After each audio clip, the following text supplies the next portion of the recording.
I'm Rachel Uwa, and I wanted to talk to you today about a couple of things. One is, well, let you know a little bit about myself and talk about the independent school I started in 2014, and some thoughts that I have about things.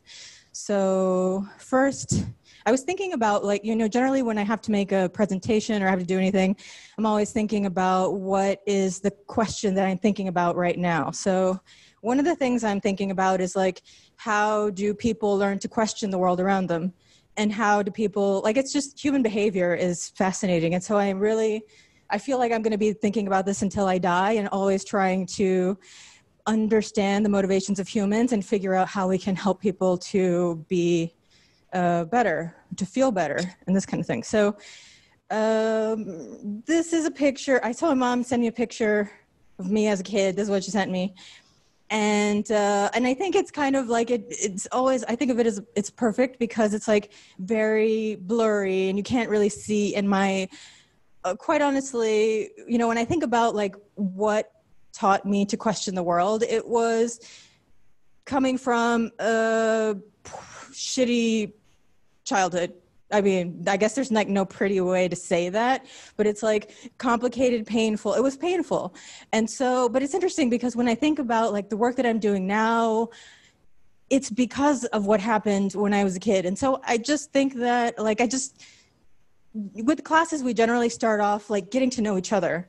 Who are we? What do we care about? And so this, in my mind, is why I do the work that I do. And I just want to encourage people. It's interesting because also I've noticed this thing in people where, I know someone, for example, who's 50, but really they're 16. It's they never really got past that point, because I think it's just super interesting how trauma affects us throughout our lives. And usually I think people think, let me run as far away as possible. Let me kind of leave that behind and start a new life. But actually the things that traumatize us are the things that make us who we are. So I just wanted to start off with this because I just want to encourage people to, if you haven't gone there, if you have things that are going on, to start to think about them and start to put the scary things into the light, because I think that's where we're going to find the rich things that are going to I don't know, spring us forward. And so, okay. Well, so I want I'll just go back here. I want to fast forward. So I guess I would also say that the thing that made me question was a bad family and also religion. I thought what's the point of religion? But actually, if it helps us to question the world around us, then I think, okay, let's let it stay for a little while longer. I mean, that's one perspective. And also, I eventually, I'm from the US, from Texas, and Bush is from Texas. So I left the US at the time when Bush was in office and 9/11 had happened and they started bombing Iraq. And I just couldn't take the mindset of the people that were around me. And I think that, I thought let's go to Germany. They understand feeling ashamed about what your government is doing and about the history and the past. So I've been in Berlin for 16 years.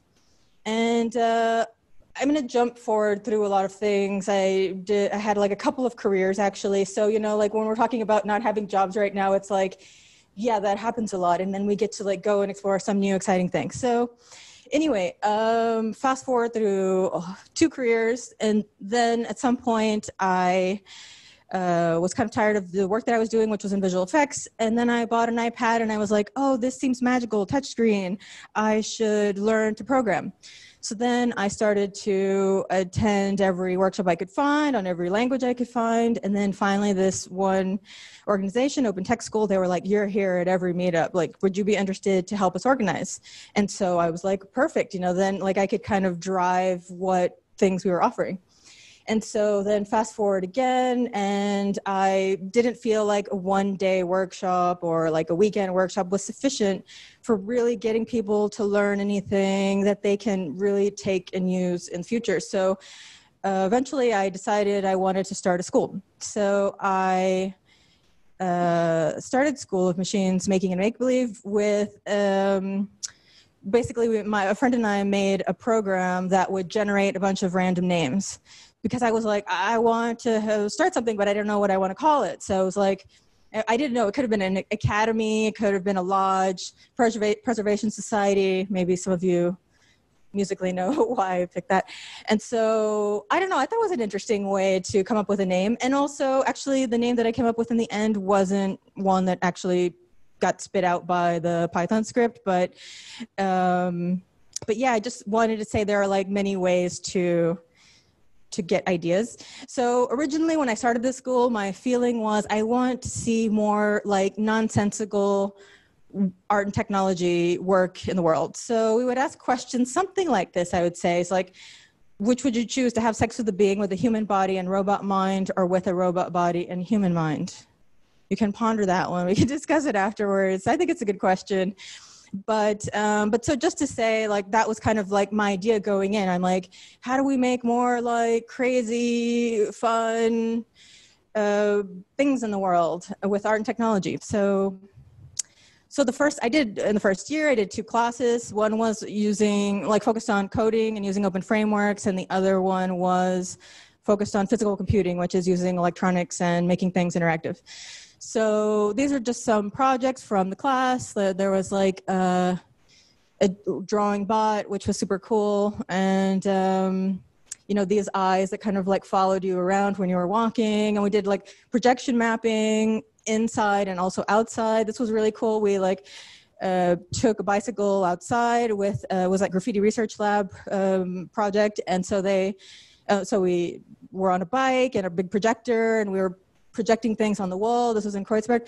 And then it was super cool because like some of the scripts interacted with, or like reacted to sound. So like people on the street would just stop by, like, what are you doing? And they're like, I don't know, sing. And then there was random person on the street would just sing. And then like things would happen. Or another script, this was relating to the light on a mobile camera. So that was all super, super fun. Also, I like to mention this project here on the bottom because basically it was like a student, and he was like, came up to me the last week of the program. So I guess I would back up a sec, and like the classes are generally, the ones that I have been doing are like 4-week full-time classes. And the idea is in the first week, everybody's kind of getting to know each other and showing work and kind of working on like more playful projects. And then we do 2 weeks of intensive workshopping. And then the final week, people create something for a final exhibition at the end.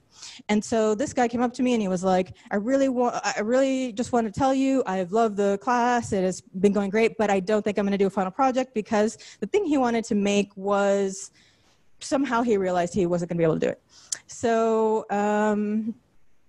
then of course, we had this long talk, and I'm like, like showing work, you learn something every time. If it doesn't work, you learn something. Well, they almost never work. I mean, at an exhibition, let's be honest. So, but anyway, he changed his idea. He ended up getting an Oculus and a Kinect behind him. And so then the experience was, you put on this Oculus and you see yourself draw, and then you can draw yourself seeing yourself in this device. And it ended up being like the most popular thing. There were like, really long line to get to experience this thing at the exhibition. And I like to mention this just because, when you think you don't want to continue, just do it anyway. So yeah, because it's like, he got so much out of it. It was super awesome. And like, yeah, just want people to know that. So then in 2015, I started to think, okay, well, nonsensical work is really cool, but what about, I'm a person who cares about humans and the world. So, maybe I can put who I am and what I care about into this school. And so then I did programs, and I started to ask questions at the beginning. And so this one was, how can we socially engage with the world in playful and disruptive ways? How can we use art and technology as tools to express who we are and what we care about? So that was a class I did in 2015 called Interventions. And so ever since then, I've been doing classes that are essentially a meeting of humans and technology, where we don't just use technology because we can, but we use it to question who we are and what we care about. And so in my mind, that is the way to teach technology. You don't just like, hey, everybody come in, download the software, okay, like turn to this, whatever. It's like, no, who are these humans? I think if you do a disservice if you don't actually focus on the human. Of course, it's hard to promote such a thing because you think you want to learn the technology, right? You're like, okay, I want to download the thing already. But I think that like the things we need are to create meaningful things in the world. I feel like, inevitably we get to a point where you're just like, what am I doing? Why am I here? And so being able to use the understanding of who you are and what you care about to create artistic works, I think is so important. So then we did this, so in 2015, then I did a class that was relating to, to interventions, but then also we did kind of a speculative design class, which is speculative design is really cool because you look at the past and the present to try to guess what the future might bring. So, for example, this was a project in that class. It was based on fabrication and speculative design. I always try to constantly do different classes. So the first one was coding, then using electronics and interactivity. This one was fabrication. And so this project was like imagining in the future, if you look at somebody and without speaking, your emotions, they can see your emotions by these objects fluttering behind you. And so you can because communication is one of the most difficult things in the world, even for people who supposedly love each other, communication breakdown happens every day. And so the idea is to work through some of these really human issues that don't seem to be going away and create more work. I also try to create work in the classes when I'm able to. So I made this project, which was considering the idea of falling in love with inanimate objects. And the idea was sex with humans is complicated and sex with robots is too expensive. So this will be the next exploration. But it was also taking into consideration, because at the time, I'd been living in Germany for a really long time, and I didn't go back until Bush was out of office, so then I was basically here 5 years before going back. And then when I did go back, the homeless population is pretty intense, especially in New York. So I started to think about what happens to humans who have gone so far in their mind that they don't even, maybe they'll never be touched again. Maybe they'll never hold anybody's hand or have any of that intimacy. So it's looking at the world. What do I care about? I care about these people. And then starting to explore these topics in the work. And so then the next year, so every class has a question, but I thought that since I'm asking the question of how do we question the world, and the presentation is a lot of questions. This one is, how can we reappropriate pervasive surveillance technology in ways that empower people? How can we use these same technologies as tools to express ourselves creatively? This was a class I did in 2016 that was focused on computer vision. And here's another one, which was, can we create connected devices which reflect the subtleties and complexities of our human nature? Can we fabricate objects that lead to the creation of new cultural norms? What is the role of ethics in the creation of a new connected world? So this class was focused on Internet of Things, connected devices, and fabrication. And so these are some of the classes that happened this year. There was... So in that class, in the Coming Soon class, for example, I think the super interesting thing about it is, Internet of Things. I don't know if people know about Internet of Things. It's basically this area that is trying to make everything connected. So, you can call home and tell your stove, I'm coming home, turn on I'm ready for my chicken when I get there, or whatever, not chicken. It's what's a vegetarian option? But anyway,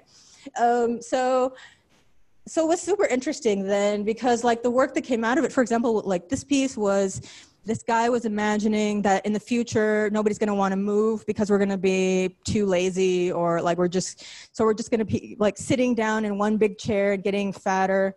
And then, so this is a thing when you throw something away in the trash can grows a little bit bigger. And then also this project was super cool. She basically created this, she just did really intense work. She made this super awesome mask and this backpack that released, the idea was, it was a speculative design project. So the idea was that in the future, when it gets so bad that people don't know how to feel anymore, this would kind of release this empathy bomb that people can start to, get back to being human. And I also did a class on this. This was a project from a student from India. So she was using computer vision to kind of express this idea of like in the trains where like everybody just grabs you, apparently. It's like just constantly a thing. And so she wanted to make this project that reflected her experiences in her homeland of India. And so there was also this, we did a machine learning class, and there was someone who decided to, so she did an interesting project, which was like, she took the database of prison tattoos that were all written out in text, like descriptions in text, and then she had a machine learning algorithm generate essentially new fake tattoos that could have existed based on the work of the database. And then she had a tattoo artist there, and he was giving the tattoos. And also there was I collaborated on this with a student, actually the student, and we did, it was a play in 4 acts. It was like relationships between a man and a woman, a man and a machine, a woman and a machine, and a machine and a machine. And I mean, just to say that like there are a lot of ways to interpret creative technology. So you can use it for performance, or you can use it as, you know, tattoo, or like, there are just many possibilities to come by. I also did, so each year I'm also trying to do more than just classes, but also kind of new things. And so this one was, I did a 4-week residency in Serbia, in Belgrade. And that was so awesome. I mean, I think everybody who went on this trip, we had an amazing time because we were all basically in a new place together, and we had nothing to do but be together and learn together. And so we did everything together, and we got super close, and it was really awesome. And I thought, like, you know, when we're thinking about AI and machine learning, like what, I don't know, it's like we're trying to think about what these machines are doing, but like, what are we doing? You know, like, and how do we start to think about like what's going on with us, the feeling and the thinking, you know? So I thought, like, I don't know, I love that title, Feeling and Thinking in the Age of AI, was a super great experience. And I also did in this year, I did a program on sound, and so basically like physics and sound, it was the first sound program I ever did. And these are some of the things that came out of this year. In this one, in the one in the corner, for example, it's like one of my favorite projects. This one student from Australia did it. And basically it's called Zero Likes, and he took all the zero likes, the images on Instagram that had 0 likes, and he kind of put them all together, and they generated these new images. It's still on Instagram, you should check it out. It's like super nice images. I've actually used it for several different projects. So we also had, for the first time, people doing performance. So instead of an exhibition piece, they decided to perform. And this was super cool. So basically, you know, I lately have I have like a repertoire in a way, like I'm really interested in doing classes on machine learning and virtual reality. But I think that, for example, with virtual reality, I went to a symposium and people were like, how do we, you know, a bunch of teachers, and they're like, how do we teach virtual reality? Which software, blah, blah, blah. And I'm like, first you have to start with what is an experience, because, you know, jumping right into the technology before you even understand the whys and the whats and all the things around it is like, it's not the best. I think the way to start is with the humans. And so I want to mention this project here because it was super cool. It was basically like the idea, and maybe we could, I don't know if anyone has like these kind of iridescent sunglasses here with them today. Because otherwise we could try to play. Basically, it's like, so you have one person who's holding the face of another person, and then you have another person behind who is basically moving an umbrella around, or like any object you can use. And so you kind of move it around, and the goal of the game is to always have the object reflected in the glasses. And so it's super interesting because I did it both ways. Like I was the person who was holding the person's face, and I also did it as the person holding the umbrella. And it's super interesting because at first you're like, you're like very aware that it's a human, and you're like, I don't want to hurt this person. So you're being very gentle. And then at some point it clicks and you realize my goal is to win. My goal is to make sure that thing stays in the reflection. And so, but you feel it though. It's super interesting. You know, it's just like, you know, like right there when the brain left the human and went to the object. So I think, and it's like a way to explore creating an experience, you know, before we even get into the VR. So Also, just to like throw out this idea of this one, which was like when we were in Serbia, there was the Serbian elections, and then there was like huge protests following. And so it's super interesting to be out of your country and to experience not the collapse of another country, but just like the anger and the rage about what's going on with elections and politics in the world around us. I have a feeling I'm probably talking too much, and I'm almost out of time. Does anybody know how much time I have left? Okay, so I guess I'll try to be quicker. So then the next year I did a class. So the thing is, I wanted to do a class on augmented reality, and I'm like, it seems in a way superficial, it's like augmented reality, like how do you relate that to a human? But then I was talking to a friend, and then we came up with this idea of like reality ? Because what is reality? Reality is different for me, for you, for everybody. So I thought that was a really interesting way to frame an augmented reality class. And so we ended up doing this super awesome. We did an augmented reality class, which I hadn't done before. And we did another sound class, which was about immersive sound. I don't know if people know Monome or The Place at Funk House. If not, you should check it out. It's pretty interesting. But basically, it's like, like complete immersion with sound. There are speakers all over, and each column has like 3 speakers or something, as you can see there. And so the idea was to create immersive sound experiences and sound sculptures in this class. So that's the thing we did.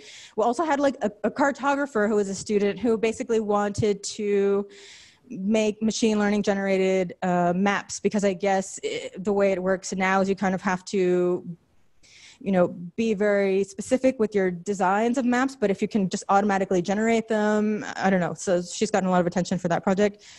Then I also, in 2019, last year, I guess, I started to also add a class. I did a class on money, which was looking at the history of finance and blockchain and cryptocurrency. And because the thing is, like, I think as creative people, often it's like, I used to think this, I'm like, that is not a thing I know. I don't know finance, and that's fine. Like, someone else's job is to know about finance. But actually, we need to know about finance because people are, like the right things are not happening to people like us in the world of money, in the realm of money in the world. So I think we owe it to ourselves to inform ourselves.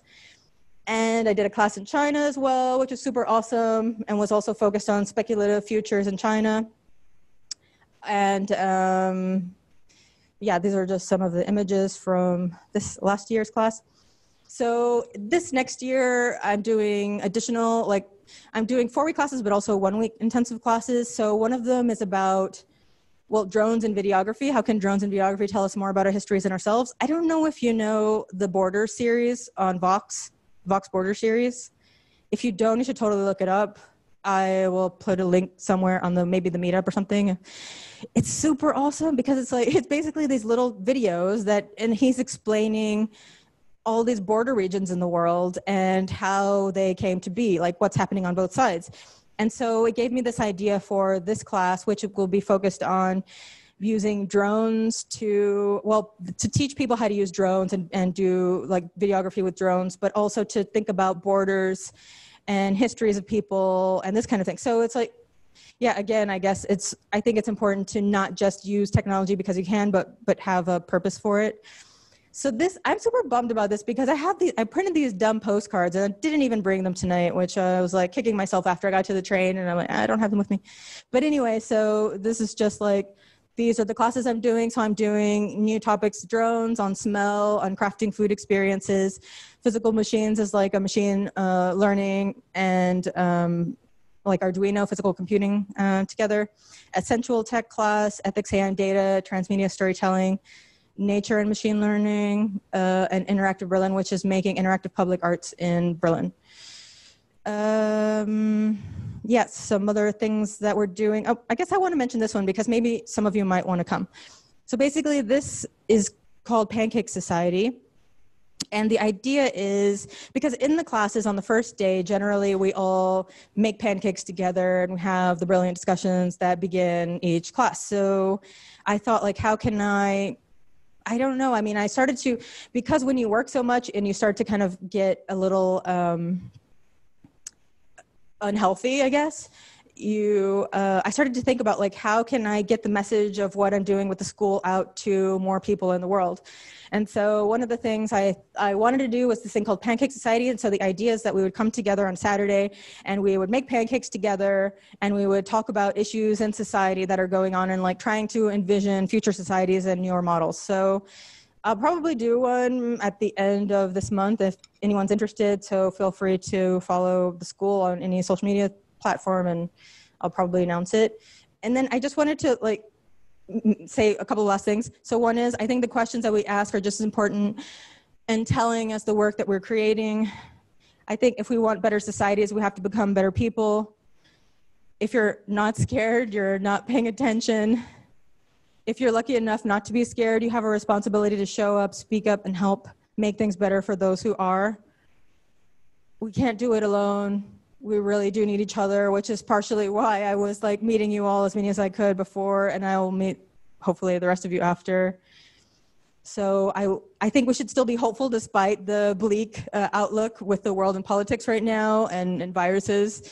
And I want to stay hopeful and I want to do it together. And I think we have a lot of work to do. Thank you.